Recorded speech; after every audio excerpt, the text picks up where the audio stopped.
welcome to another episode of Jacob's House of Rock, the second episode in my Rickenbacker, Chinese Rickenbacker modding series.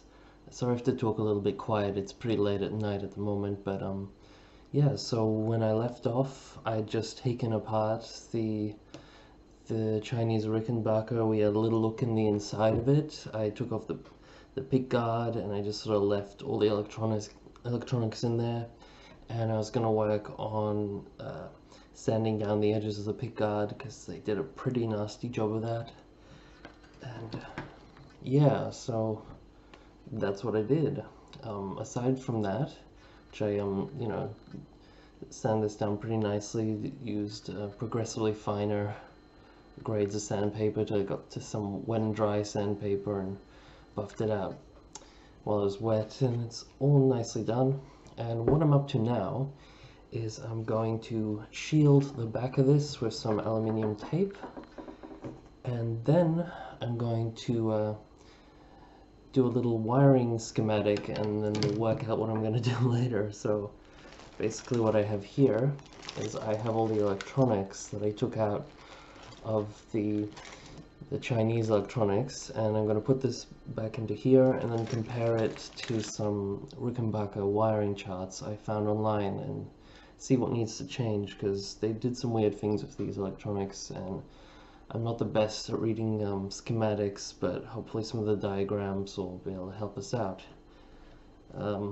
Also, some pretty cool news is actually, I'll have to show you this in my next episode, but some pretty cool news is that the issues I was having with adjusting the bridge on the Chinese Rickenbacker is that's all solved now. It turns out that was my fault, not the bridge's fault.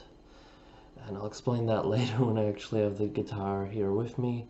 It's I'm not in the same house as it at the moment, but I have all the bits here.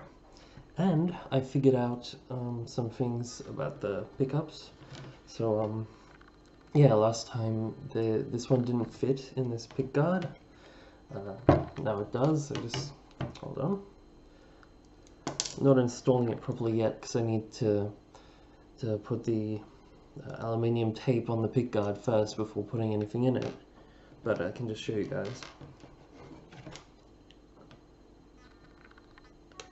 So there we go. There's the neck pickup. Fits in pretty nicely. Actually, there was a problem. They did align the screws in this slightly wrong. For the original pickup, they were a bit wonky, the screws. And that means this pickup, when it's screwed in, it doesn't sit straight. It kind of, this bit kind of, what's that bit? Yeah, I think this bit sags down a bit, unfortunately. Actually, well, hold on. Got it in backwards. The wrong side of the pickguard. So yeah, it sits a little wonky, kind of more like that than like straight. And it's not the biggest deal. I don't really care if it looks perfect from close up. From a distance it'll look fine, and the fact that the treble side of the pickup is leaning closer to the bridge is maybe even tonally a little better. It's probably not going to make a difference at this length. And I figured out how to assemble the bridge pickup properly. One thing that did happen is that on the bridge pickup, hold on if it focuses, is that there's a little the shielding in this cable that it broke off from the solder joint here, so now it's just hanging loose by this very thin cable. I'll have to solder that back on, or just maybe put it under one of these, that grounding screw there, which should be fine, but I'll probably try soldering it on first. And yeah, that other lead with the little loop, turns out it's meant to join up to this piece, so that the bridge cover is properly grounded, and that way this protects this pickup from hum. I'll try and show you the pickups a little closer because there's not really many videos of Rickenbacker pickups being shown close up out of the instrument. Not many modding videos at all, actually. So I'm from the ones I've seen, I'm 99% confident that these are genuine ones, just based on their build and everything like that. So hopefully this will help you guys out if you're in doubt, and if it focuses, because it has trouble focusing my camera sometimes. Wait for it. Come on. There we go. So you can see there's that little plop of solder, and that's where the ground wire from this is meant to go. And it's all coming up from that little hole, which goes into this magnet. Big block of magnet. I mean, it looks ceramic, but I don't think, but I've heard that they're alnicos. I don't know. If you know, tell me in the comments. And you can see this actual metal piece is a bit different to the ones they have in genuine Rickenbackers, but it, you know, works pretty much the same way. You have that little, this little mount here, and then there's a rubber ring just below the spring, or the spring you have that connecting piece right there, which grounds the bridge pickup cover. So I did choose to keep this on. I can always take this out in future if I need to, but just for starters, I'll see if it has it on, see what it's like with it on. It doesn't really bother me because I generally play pretty close to the neck anyway, so no biggie. And what else? I'm with the electronics, I'm thinking about adding Rico sound, which means you have the normal mono jack and then a second stereo jack. That's pretty much how they have it standard, but very unique to Rickenbacker.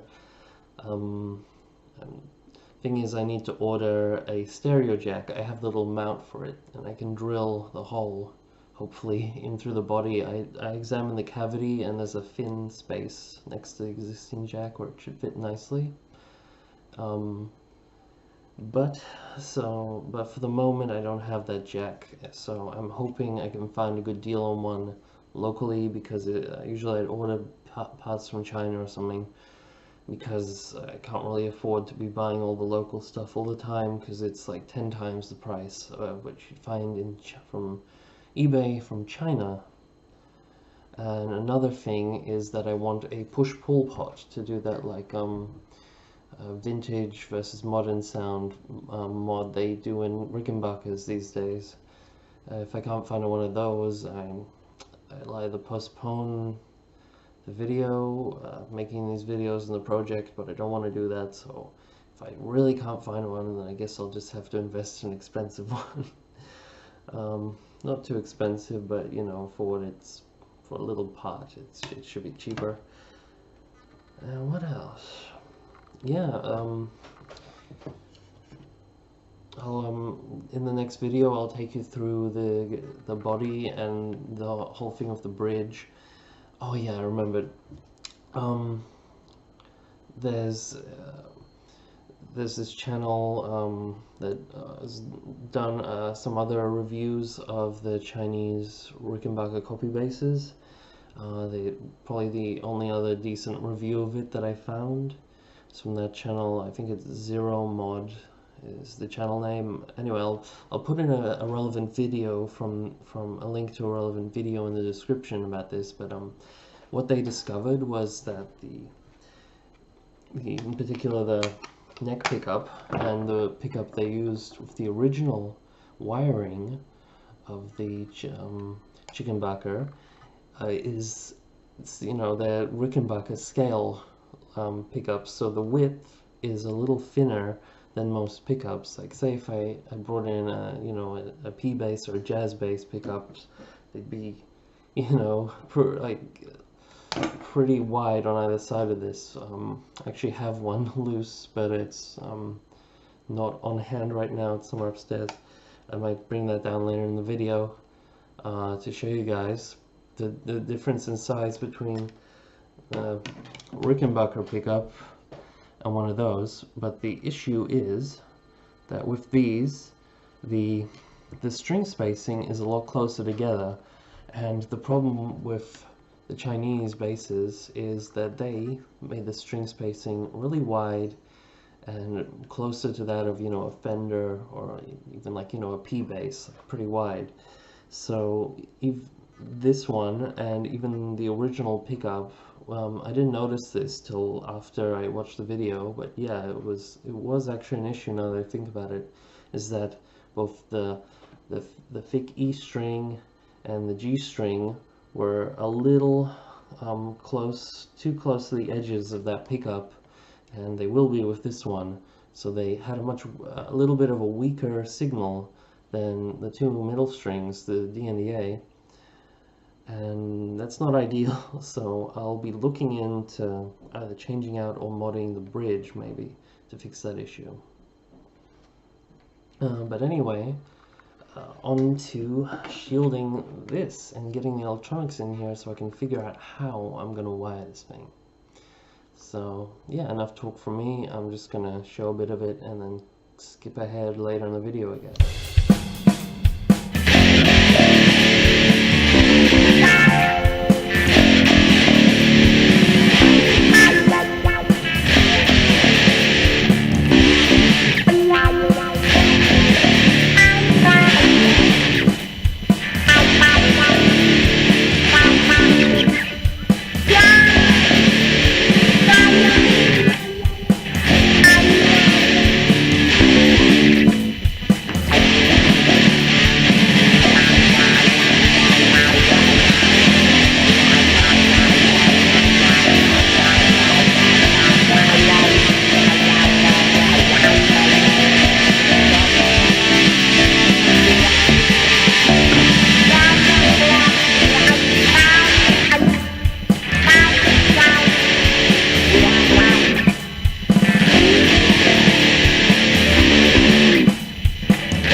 Alright guys, so I'm going to show you a little trick about insulating cavities on guitars.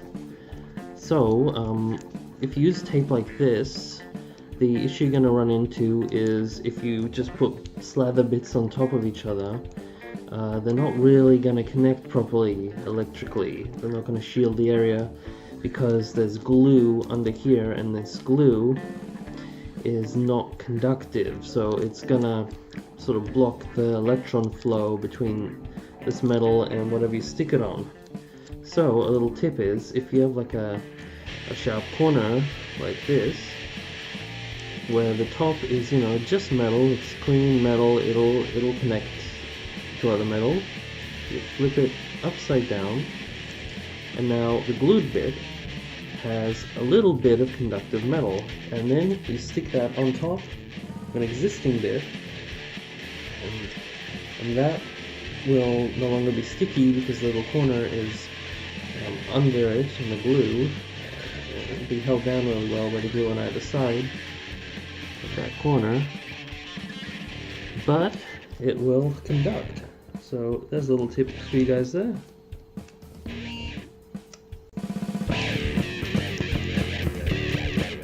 So also remember, it just has to work. It doesn't have to necessarily look all that nice under here.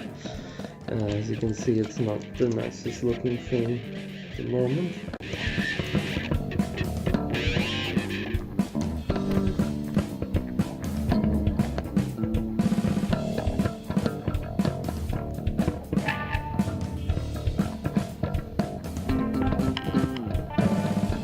Also, the Rickenbackers and even these Chinese copies have nice insulated cables running from the pickups into the various bits and bobs. So, and the pickups have nice metal housings apart from the bridge pickup. But so you shouldn't run into too many issues with the areas not being shielded. But it is wise to at least shield this area.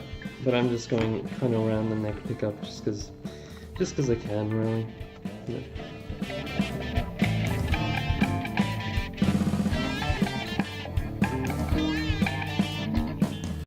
I've also heard that if you ground the screws holding the pickups, that's going to cause problems.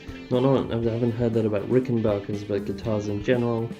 I have no idea how it will affect the Rickenbacker pickups, because I think the screws are going to be pretty damn grounded anyway. But just for the sake of it, avoiding putting the grounding material, shielding around the screw holes. Even though there's rubber rings, they'll be protecting most of that anyway. And it shouldn't matter, but just a little side note for you guys.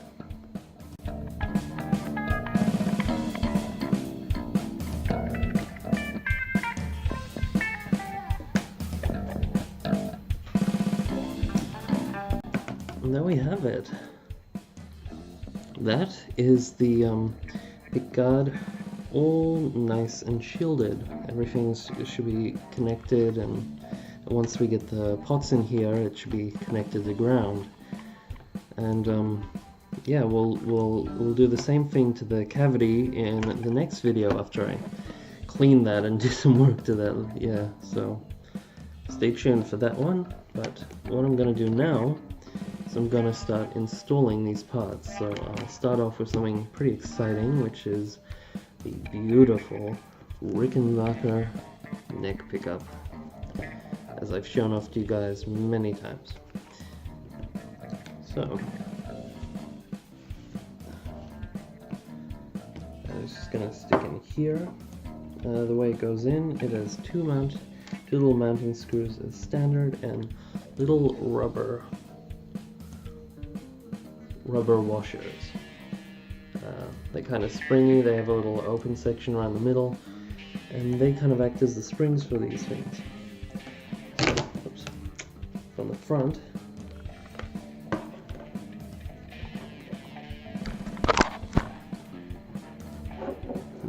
you'll see it'll be like this, and the screws will go on either side here, and the washers will go in the back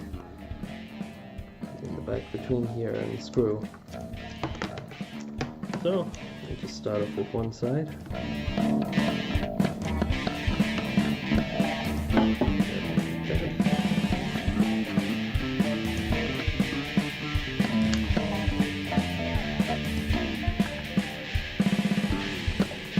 And put our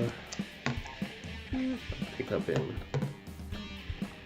I'm just going to start tightening these by hand just to get it in here so that all the screws don't start falling out. And we'll do the rest the normal way with the screwdriver.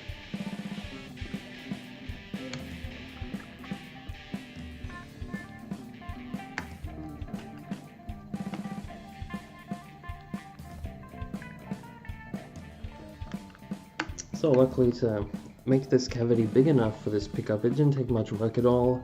I just used a knife like this, little scalpel knife, and I just kind of went at the side wall in there a little bit till I widened the area.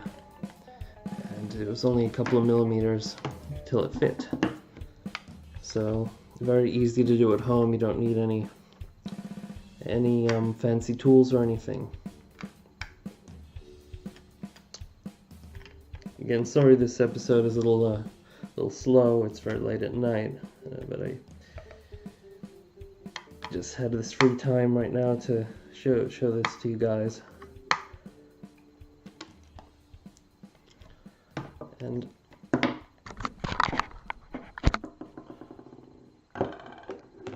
that is our neck pickup in. You can see it is on an angle. There's not much I can do about that, aside from routing a new hole and somehow blocking that off. I'm just making a new pickguard or all that